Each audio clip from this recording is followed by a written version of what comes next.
E aí, gremistada, tudo certo? Sejam muito bem-vindos a mais um vídeo aqui no canal e a partir de agora a gente vai repercutir a derrota para o Cruzeiro. A letra que o Mano deu para alguns jogadores sobre responsabilidade. Aliás, um jogador assumiu a culpa sobre a derrota e também as prováveis mudanças que devem acontecer no time para o jogo contra o Alianza Lima. Então já deixa o teu like, te inscreve no canal e ativa todas as notificações para não perder nenhum vídeo. Tudo isso após a vinheta.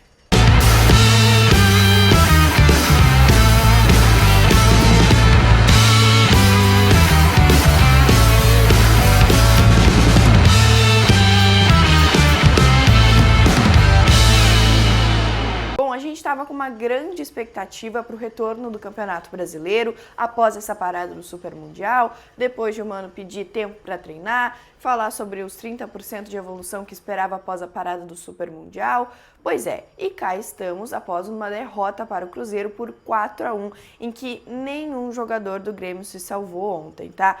Thiago Volpi foi muito mal, Gustavo Martins falhou, a nossa dupla de zaga, que geralmente é uma da parte do time que vai bem, principalmente o Wagner Leonardo, o Kahneman também vem vindo bem, os dois juntos então estavam funcionando, ontem foram muito abaixo. Lucas Esteves, aquilo que a gente já esperava, aliás, já era uma preocupação com a ausência do Marlon, o nosso meio-campo lamentável, o Vila Sante ontem foi irreconhecível, a gente sabe que o Vila Sante já não vem muito bem nos últimos meses, ano passado ele decaiu bastante, mas ontem realmente foi muito abaixo. O Alex Santana, que a gente falava aqui que tinha pouca amostragem dele, né, apenas o jogo treino e o jogo contra o São José, ontem, quando enfrentou um time maior, foi muito abaixo também. Falhou muitas vezes na marcação, deixou muito a desejar.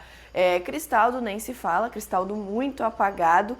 O Alisson é o que se salva de certa forma ali no time, mas também não consegue fazer muita coisa por estar sozinho. Amuso também, né, é uma alternativa ali para o time, não se destacou positivamente. E Arezzo é outro que praticamente não apareceu, né?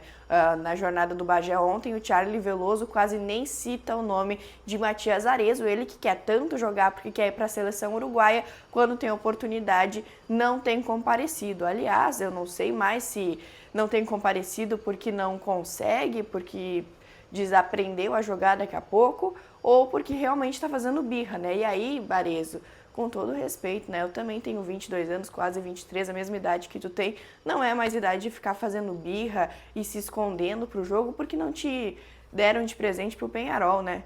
Bom, enfim, vamos falar sobre a letra que o Mano deu para alguns jogadores sobre responsabilidade. Ele foi questionado sobre o que chamou a atenção nele negativamente, o que ele ficou mais chateado, surpreso com o time, e ele deu essa resposta.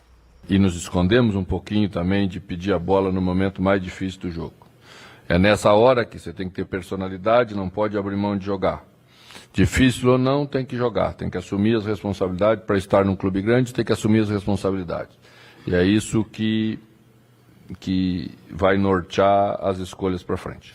Bom, e o Mano fala sobre a responsabilidade de jogar num time grande como o Grêmio, fala, né, para os jogadores não se apagarem, e um jogador que eu não acho que se apagou ontem, mas de fato foi muito mal, foi Walter Kahneman, e ele não se apagou principalmente após a partida, porque ele concedeu entrevista ali para os repórteres que estavam presentes e assumiu a responsabilidade pela derrota, e também falou que o Grêmio vai jogar quarta-feira para honrar a camisa, né, respeitar a camisa do clube que é tão grande.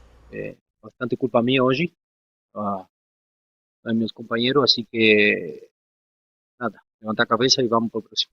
Ya, 2, 3 dias já tem jogo de novo e vamos a fazer uma atuação que respeite a camisa do Grêmio. Tá? E sobre o jogo de quarta-feira, diante do Alianza Lima pela Sul-Americana, jogo de ida fora de casa lá no Peru, jogo importantíssimo. O Mano falou sobre as decisões que vai tomar em relação a esse time, que um jogo de 180 minutos requer decisões diferentes, né, por conta de ser decisão. Então a gente deve ver algumas carinhas diferentes em relação ao time que enfrentou o Cruzeiro, e ele falou sobre isso.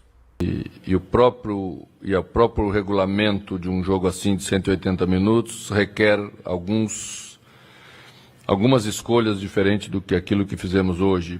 Por isso até o caminho foi escolhido esse primeiro para a gente fazer o segundo na quarta-feira. num curto espaço de tempo, jogadores que alguns que estiveram aqui terão dificuldade de recuperação, então vamos dar uma organizada um pouquinho diferente para aquilo que a gente vai fazer na quarta-feira e vocês verão lá. Bom, e o que a gente pode esperar de mudanças para esse time quarta-feira?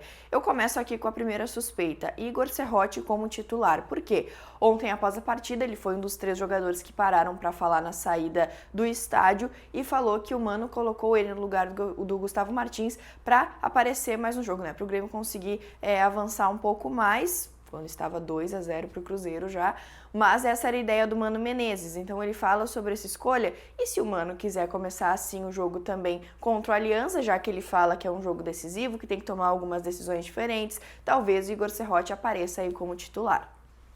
A ideia era sair um pouco mais pro jogo, né, já que o Carol, o Gustavo Martins é um zagueiro de origem, então eu acho que a ideia era mais de sair pro jogo, de ataque ali pelo lado direito, e foi isso. E temos retornos importantes, a começar por Dodi, né, que estava suspenso, não atuou contra o Cruzeiro e fez muita falta ontem. Eu acho que hoje é o nosso volante que tem a melhor marcação e vai ser muito bom o retorno dele quarta-feira diante do Alianza Lima. Outro retorno muito importante, Marlon. Ele não pôde atuar contra o Cruzeiro por ainda pertencer ao clube e não pôde atuar na primeira fase da Sul-Americana porque já tinha atuado pelo Cruzeiro. Como a gente avançou de certa forma, né, mesmo que não diretamente, mas fomos para os playoffs, agora ele pode atuar já na Sul-Americana e estará à disposição quarta-feira. Além disso, pode aparecer por aí Edenilson, tá? Edenilson entrou no time, foi uma escolha do Mano e pode ser uma opção aí para a partida. Alex Santana daqui a pouco pode fazer a função do Cristaldo sair do time, estar um pouco mais avançado, né? Até porque ele já disse que pode fazer essa função também. Bright White ainda não retorna, não viajou com a delegação, então aí chega a questão, né? Talvez André Henrique seja o titular de quarta-feira, porque o Arezzo recebeu uma nova oportunidade e novamente não utilizou. Então pode aparecer aí o garoto como titular lá no comando de ataque do Tricolor. Além disso, Kiki Oliveira também segue fora após a lesão no pé, né, no peito do pé com água quente lá, que estava ajudando o filho a tomar um mate. O Kiki Oliveira segue fora também e é um desfalque. Portanto, podemos ter essas mudanças aí na equipe de imediato, né? Claro que até quarta-feira podem surgir novidades, novas informações, mas por hora é o que eu já estou projetando aí para essa partida importantíssima pela Sul-Americana. Bom, é isso. Eu espero que vocês tenham gostado do vídeo, né? Falar sobre o jogo de ontem não é muito bom, não é nem um pouco agradável, mas a gente precisa aqui também já projetar o jogo de quarta-feira e eu quero saber a tua opinião aqui nos comentários. Quem que tu trocaria desse time pro confronto? Quais os jogadores que tu faz questão de manter? Deixa aqui e também deixa teu like, te inscreve no canal e ativa o sininho para não perder nenhum vídeo, beleza? Um grande beijo e até a próxima!